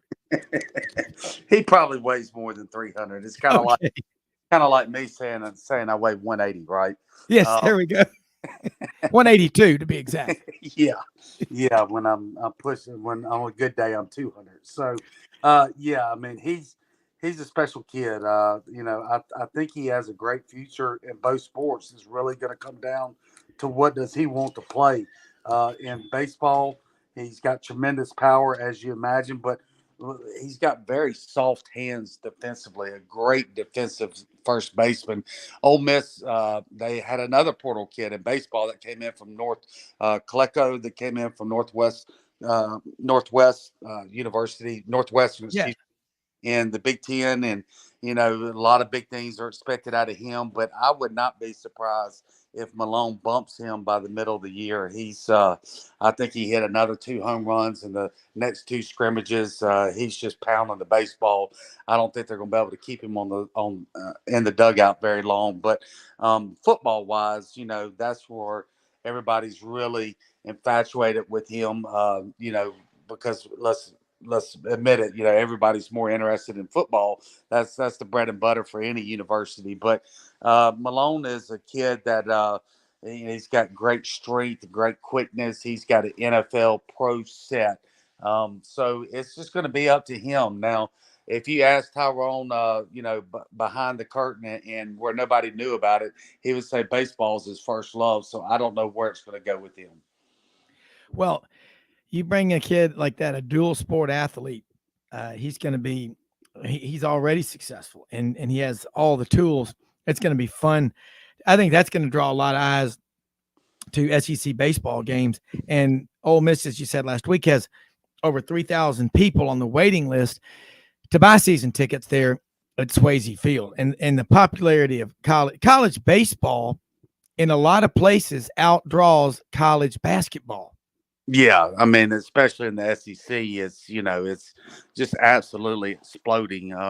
Like I said, I told you before, they got just under 13,000 seats, and they got a 3,000 ticket waiting order right now to get seats inside that stadium. And there's going to be a nice expansion going on at the end of this all season with the athletic drive that happened. As you know, they put the football stadium on hold because Lane requested, let's not take all that money from the alumni and let's allow them to give to this NIL funds that now we're starting to really shape college football. But in the baseball, the stadium they did, I believe, is 3 phases. They did the first phase this all season, and the second phase, which will be the construction of the stadium, comes after this baseball season. But yeah, I mean, baseball is just really, and I look forward to even get more and more popular because you don't have all the drama and the players leaving and NIL. I mean, it's kind of, the last pure sport left. Yeah, I agree. All right, question for you. We had Davis Babb, CEO of IPTAY, I Pay 10 a Year, America's first grassroots populist college football athletics fundraising movement, started in 1934. Right during the Dust Bowl, the Great Depression, spelled GRATE, kind of like the Grateful Dead. It wasn't great, but it was just horrible. But that organization is incredibly strong. I asked him, is this affecting traditional athletic fundraising efforts at Clemson, having to deal with NIL collectives? And I believe they have several now at Clemson. Same question about the Loyalty Foundation at Ole Miss. I hearken back to the days of Warner Alford standing out there in the Grove on a beautiful Saturday afternoon in a pair of khakis, a starched white button down, a red and blue tie, and a bright red blazer and some white bucks, and fully dressed from Hinton and Hinton on the Square since 1839, I might add, going, how is everybody today? Welcome to Oxford fundraising. And I think about that, and then I think about the NIL collective. Is one hurting the other? Are they working as a team? Are they all going to be folded into one 2 years from now? Well, I'm sure the Ole Miss and every school hopes it rolls into one where they can control the NIL, where it's under one umbrella. But right now, the universities cannot formally be involved in that. So that's why you have the Grow Collective Group. They merged there was probably a dozen different NIL funds going on at Ole Miss, and they unified it all into one umbrella called the Grove Collective. And I think that really helps a lot to get one leadership. But yeah, I mean, I don't have the numbers of what the university was raising privately there for the Loyalty Foundation pre-NIL to NIL now. I do know, like we just said, they put a hold on the $200 million construction that they were doing on the home side of the football stadium because they didn't want to divert all the funds from the alumni to the stadium instead of to the NIL funds. So we've already seen a direct impact that is having at Ole Miss. When you think about it, the budgets now are just ginormous. Ole Miss's athletic budget, I would guess, it's in excess of $150 million a year. When you bring in Oklahoma and Texas, it's going to be even more money. And then you talked about that fundraising drive that Ole Miss did, $1.5 billion, folks, billion for academics, and $500 million for athletics. Now, I think you threw a figure out. If Ole Miss would have gone through with that renovation on the football stadium, was about $350 million. That money that was raised has been put aside somewhere, I would hope in an interest-bearing account or maybe a CD or something, a lot of CDs. But what about it right now? They're sitting on a pile of cash. They're really at a big pile of cash, and they're not going to spend all that on NIL. You talk to people that are giving to these NIL collectives. What are their expectations in year 1, 2, and 3? And how long do you think they'll keep giving if they don't get the ROI they desire? Well, that's an interesting question. You look right now, a lot of that money has been already allocated to the indoor football facility. They put in, I believe, another $47 million into that. And then they put in close to $45 million into the baseball stadium. They're redoing the softball stadium. So things outside of the football stadium are taking place already with that money. As you mentioned, the football stadium was going to be the bulk of where the money was spent. I'm sure that they're going to hold on to that. I've been told that they're still going to go on the football stadium, but they've got to just figure out where this NIL is going to go. Will the universities be allowed to be in control of the NIL funds? I believe that's the next best question. A lot of that's left up for the state legislation, and they're really trying to push where the universities in Mississippi can be involved in the NIL funds. And if that takes place, I think that's when you'll see the football stadium move forward. But right now, they're just sitting on that cash, like you said, just kind of waiting to see what direction it's going to go in. Yeah. When you look at Ole Miss, like basketball right now, they got to win over Georgia. They're struggling to shoot. I guess I always say this. I'm a huge Kermit Davis fan. I've just followed his career since, Gordon Ford started talking about him in 1988 when he was at Idaho, out in Moscow or Idaho State. Was it Idaho State or Idaho? It was at Idaho. Yeah, that's what I thought. Yeah. Long back in 88 when I first heard about him. He's just one. I mean, I really like him. We've had him on the show before, but all that being said, I like him. Why, in Ole Miss, Andy Kennedy won 21 games a year for 12 years. They've had success in basketball. The Pavilion is one of the best venues to watch college basketball anywhere. And they have great food, man. Those Raising Cane chicken tenders, I absolutely love them because most stadium food is worse than prison food. But what hope the Ole Miss fans have that things are going to get better this season? It is what it is. But in the future, that Kermit Davis is back next year. Well, it's kind of interesting. Their most talented player, the one that was a 5-star recruit, Deshaun Ruffin, when he came back, Ole Miss was 8-1 without him. He comes back. They go I believe 10 with him. And then he goes back out to get, he still has some physical issues. And so he's, going to park it for the rest of the season, and he's out, and they're starting to play much better. They had a really good chance to beat Vandy Saturday. They beat Georgia at Georgia. Like I said, had a chance to win at Vandy. As we saw, they just beat Tennessee. They're playing really good. Yeah.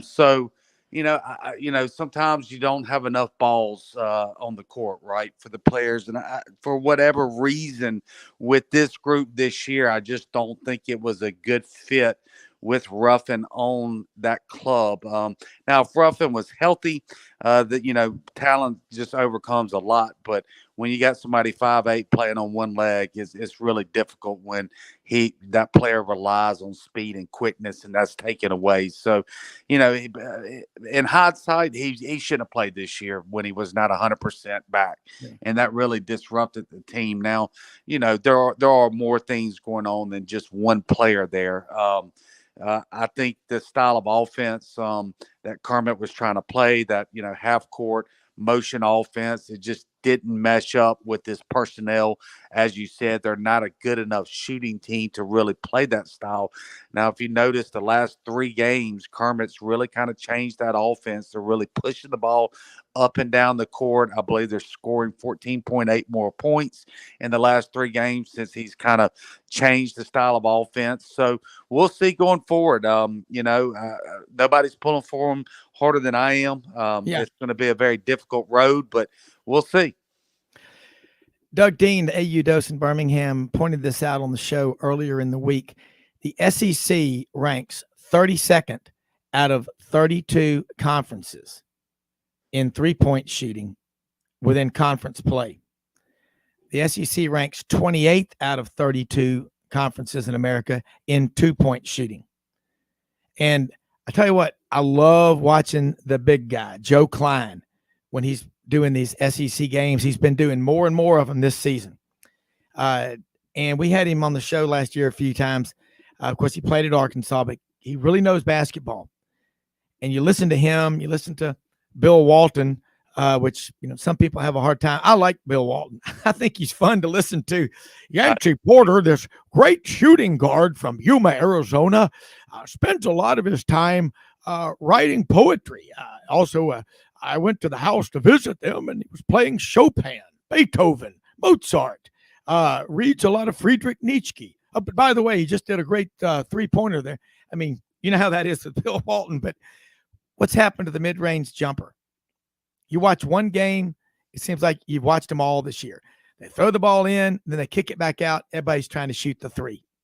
You watch that horrible offensive tragedy, Auburn, Tennessee last Saturday, combined to miss 100 shots, 88 between the two teams, and 12 missed free throws. And then Auburn wants to, raise a bunch of cane, no pun intended, about the way the game ended. You had 40 minutes to win the game, man. And a lot of people are saying the refs the other night in the Auburn A&M game, A&M shot 39 free throws, Auburn shot 12. Well, I had some pretty smart basketball people saying the problem is Auburn's guards are so small. And I said, I guess they have to play really aggressive. There's the state of college basketball as Yancy sees it live from the Beacon. What about it? Look, the SEC is recruiting at a higher level than any conference in the country right now. Yeah. So it's kind of surprising a little bit that the numbers as far as shooting are down. But, it also tells me that when you are recruiting the highest when you're recruiting athletes like the SEC is that they kind of, they get away on athleticism growing up and not the fundamentals of basketball. So that's maybe why you're seeing the shooting percentage down in the SEC, because they're getting the top athletes in the country right now. Yeah, it's interesting. Great question. Yancy, look, I know you got to get going. Let people know how they can follow you. We've got Wesley Britt checking in with us from down in Montgomery. Going to talk about the Super Bowl, but love hearing you every time you're on here, it's always great stuff. Learn a lot. Yeah, first of all, if you want to know the Super Bowl winner, I'm going to tell you right now, it's going to be Kansas City 35, Philadelphia 31. All right. Okay. Next part, how do you follow me? Is at Yancy Porter. But no, in all seriousness, the Super Bowl is going to be, it's lining up to be one of the best ever. I can't wait for that matchup. So y'all have fun talking about it. God bless, and everybody have a blessed day. Y'all Same to you, Yancy. Always appreciate your time. Love it. And we'll do it again next week.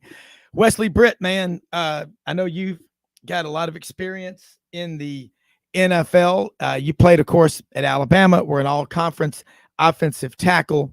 Then went on, drafted by the Chargers, and 4 years after that with the Patriots. And, this game is, as they say, ginormous. It's the big one. Super Bowl. Now, Yancey's got it. I think he said Kansas City 35, Philadelphia 31. It is shaping up to be a really exciting game. And I want to get into this, but, Patrick Mahomes, he's injured. We know that. But he's an elite athlete. He's a professional. He's already won a Super Bowl. He's going to be feeling no pain by the time Sunday's kickoff gets here. He'll have plenty of time to recover after this game, but he'll be on the biggest stage there is. Jalen Hurts. Let's think about this guy's career. He gets to Alabama as a true freshman. And 2016 has his team right there within 1 second of winning a national championship against Clemson, albeit for former walk-on Hunter Renfrow. Clemson wide receiver makes a catch there at the end on the goal line and inches across into the end zone. 2017, that's when he's playing. And, second half, Tua comes in the game against Georgia. That was a tough one. He comes back in 2018 and is backing up Tua. And at the end of the season in the SEC championship game, he comes back in and makes just a great play. He's a great team player. We're going to talk about it. Let's take a quick commercial break. Wesley Britt is with us right now.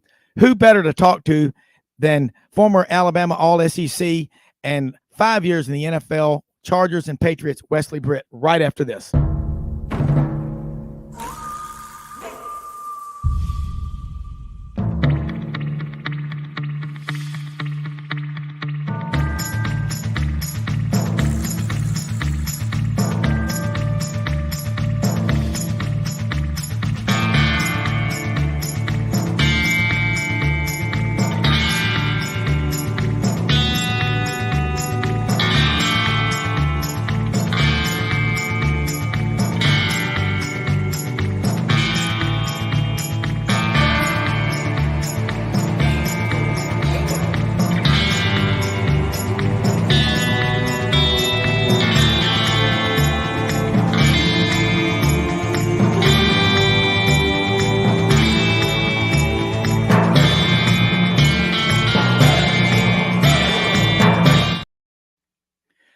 All right, Rob Browne back with Wesley Britt. Wesley, before the break, we were just talking about this game coming up Sunday. And you heard Yancy Porter over in Oxford. He's got Kansas City 35, Philadelphia 31.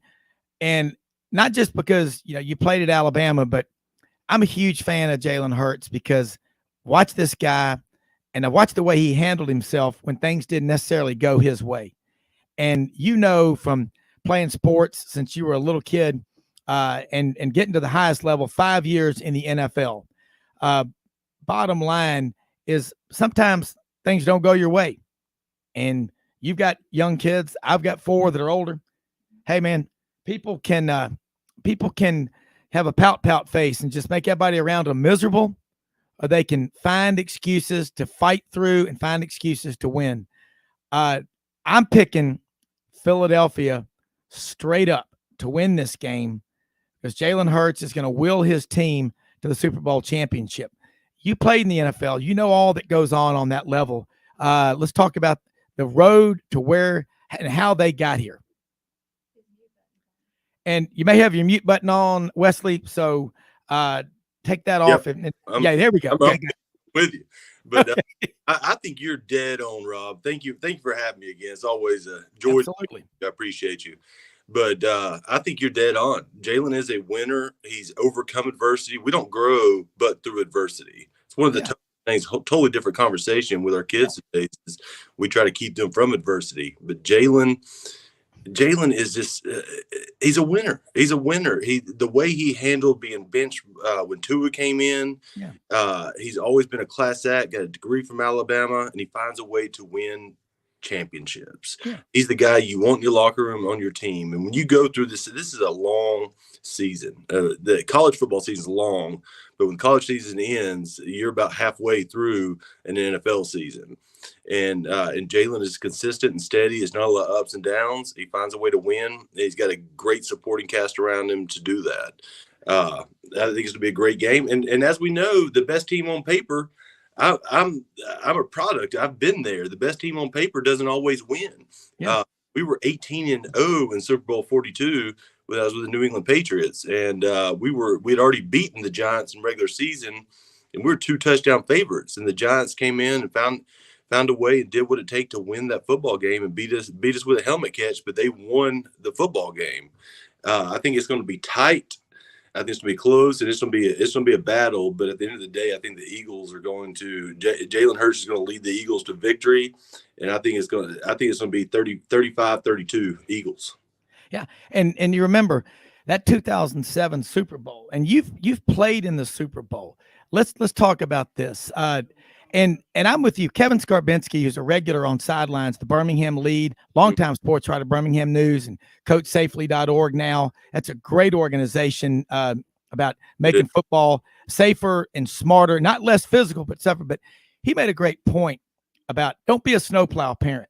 You better teach your kids how to handle adversity. Think about Jalen Hurts' journey to Alabama. I had Alabama friends that they know a little bit about what goes on there. Nobody knows more than the coach, but Burton Burns, the running backs coach, Lane Kiffin, recruited him out of Channelview, Texas, Metro Houston. They had to work pretty hard to get Alabama to take him. And so it's never been, hey, Jalen, here's the keys to the kingdom. Have at it. Has it? No, it hasn't been. He's always worked and grind. He's a grinder. He's worked for everything he's ever earned. Nothing's ever been given to him. He's the kind of guy that you want in any organization. It don't matter whether it's business, building roads, roofing, or a hedge fund. Or you want him on your team because he makes everybody around you glad to be there and be part of success. Yeah.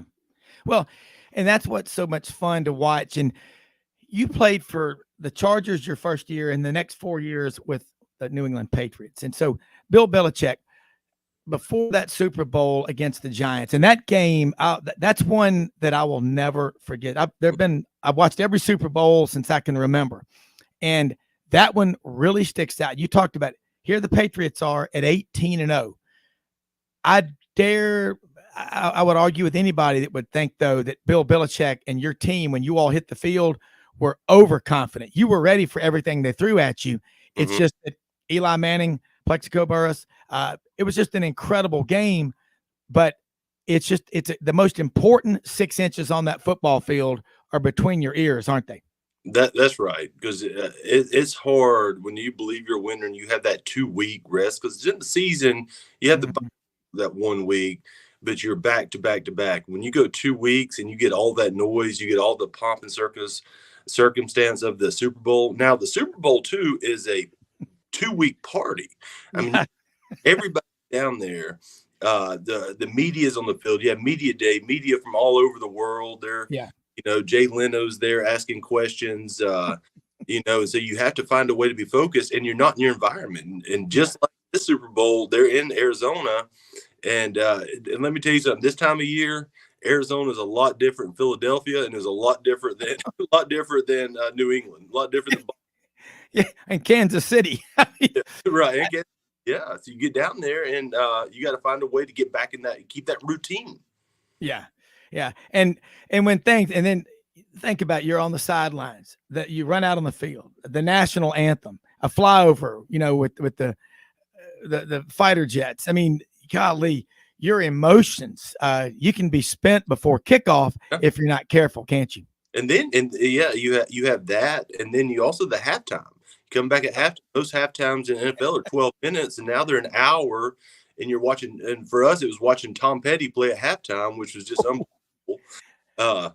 It's you have all that not only before pregame, but you also have right in the middle of the game. So you've got to find a way to keep your mental attitude back and focused on the game, focused on the task at hand, and winning a Super Bowl.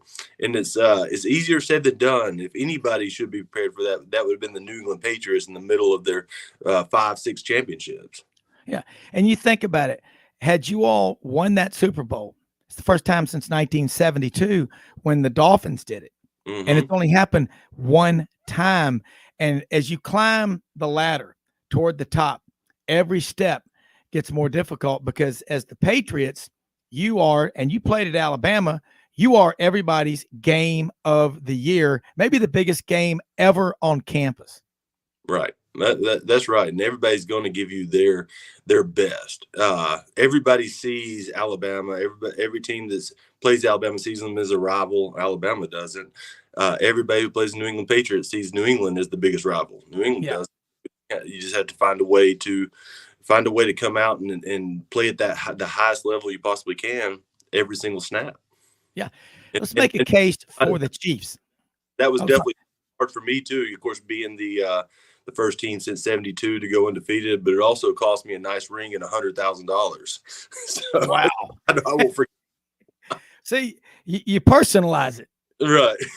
Yeah, I'm with you. So let's make a case for the Chiefs. Andy Reid, you talk about a remarkable story and his success on the field, and he's experienced several tragedies off the field within his family. A guy, I mean, I love that guy. Just the way he's handled himself.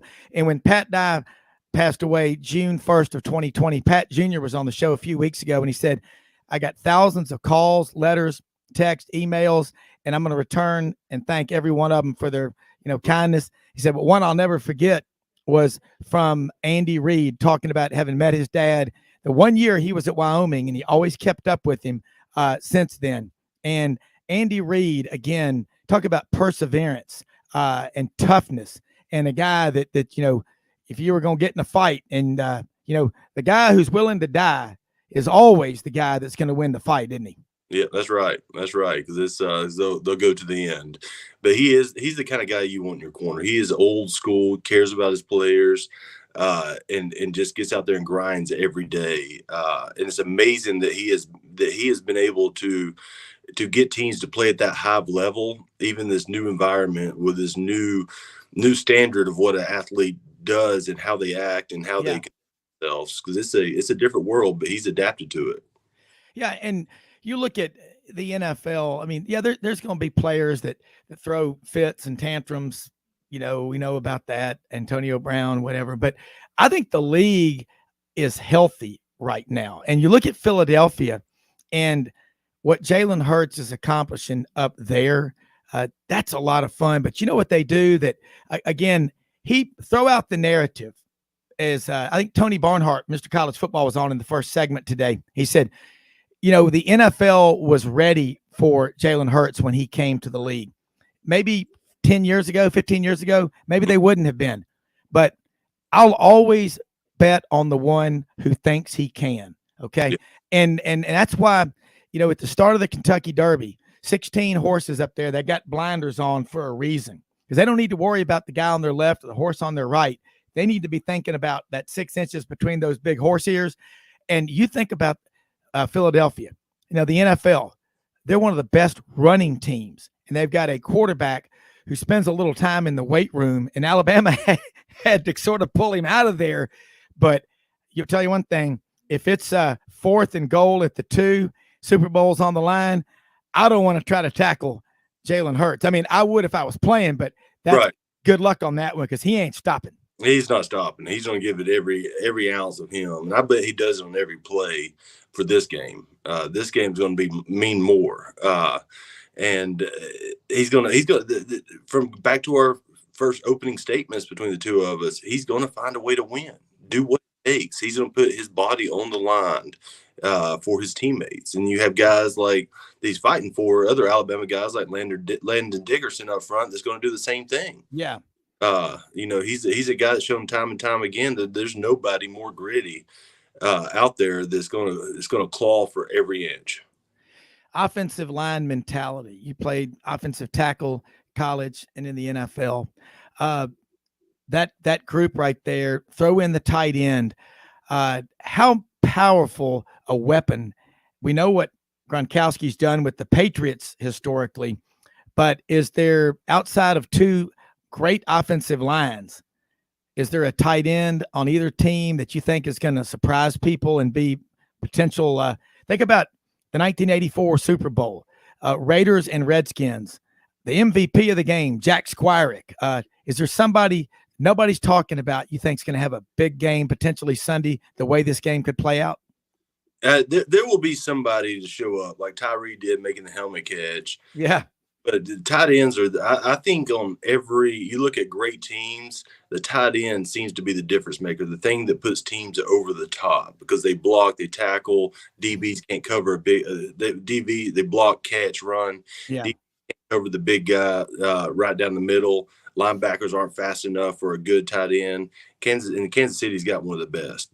So he could be the difference maker. But Philly's the Birds, that tight end's got to step up and make some plays. It's going to play a crucial role. He may be the deciding factor at the end of the game. Yeah. And you look in the NFL, you played in the NFL. David Hager, great friend of mine, really knows the NFL. Lifelong, since birth, Detroit Lions fan. He and Job have a lot in common when it comes to suffering. Yeah. So he always says, Bobby, if you're a running back in college, to get to the NFL and be a running back, you could be great in college, but if you can't run between the tackles, if all you can do is run wide, you're going to have a very short career. We got a few minutes left before the show's out, and explain that because I believe Hager's right. Hager's never wrong. Yeah, you're not going to outrun these guys in the NFL. Everybody's fast. That's the thing and it comes down to what, like you said, the 6 inches between your ears. And you got to have that mentality and that work ethic that you're gonna fight for every 6 inches on the field. And then when you have a chance to break a tackle and pop a big one, but you're going to have to run through somebody. You have to run through arms and shoulders because you're not going to run through the bodies either. That's the deciding factor. Running backs, that's where you see guys like Sean Alexander. He was the league MVP one year, and the next year didn't have a job. That's just the way the NFL running backs seem to. It comes down to heart, and you get guys late rounds that end up playing a lot. Outside of Derrick Henry, you see that all over the NFL. And so it's but that is a job where it's a dirty job in a lot of ways too, because nobody sees the blocking that you do on pass protection. The route run you do most of the time, unless you're catching balls, which isn't often for a running back in the NFL. But those hard yards and that when it's 4th and 1, when it's 3rd and 2, and you got to find a way, that is what makes a team win. Hey, I would love to hear Al Pacino's great locker room speech any given Sunday. Yes. It's the best. It's the best. It's the best. It really is. And real quick, before we go, I got one more question. Most often we see the face of Christ in the least among us. Go out and help people with the expectation of getting nothing in return. Don't give to get, give to give, as my friend Jay Evers from Dadeville, Alabama says. I agree with that. And we live in the greatest country in the history of the world, folks. Do the Superman pose in the mirror every morning for 2 minutes and say, I got this. Wesley, got a couple of minutes left. What's your life like right now? Your wife's kind of busy. You're busy being a father of 2 kids, and love having you on here. But what's it like? Man, I appreciate you asking. It's we're blessed. I think it's tough. It's difficult, especially with me and the kids, mainly in Montgomery and here back home in Alabama and going to school. But they're in middle school. They're doing wonderfully. They're thriving. Katie spending just working so hard. Been to the border twice in the first month and a half. Wow. met with Mexican delegations about how to fix some of these problems with fentanyl and the cartels and the smuggling of human trafficking that goes on. She is grinding and making a difference, but you'd find a way to be a family. And I guess one of the things we do is Katie does her devotion every evening with her daughter, and I do one with her son. And thank goodness for FaceTiming and being able to do things like this, where we can find a way to be together, even though we're miles and miles apart. Well, that's one of the things that's most impressive about you is that it can be hectic, but you're grounded, and that's the most important part of it. And you look back to your days as an athlete, high school into college, the NFL, life after the NFL, and throw in a trout fishing trip or two every year up to Rockbridge in the Spring River. 304 trout, Wesley, 41 with you and Uncle Boyd in the boat. It doesn't get any better than that, does it? It doesn't. That's where you see God. That's what it's about, is getting out to nature. Men need to be around good men and strengthen each other. And iron and sharpening iron. And there's nothing better. And that's we're all blessed. Yeah, we really are. Man, I tell you what, Wesley, we're blessed to have you on here and to live in the greatest country in the history of the world. Sidelines be back tomorrow. And Wesley, thank you for your time. I'm with you. Go Birds. Go Eagles, get the win. Let's fly, soar, baby. Let's go. All right. Thank you so much. That is Sidelines. We're out of here. We'll see y'all tomorrow.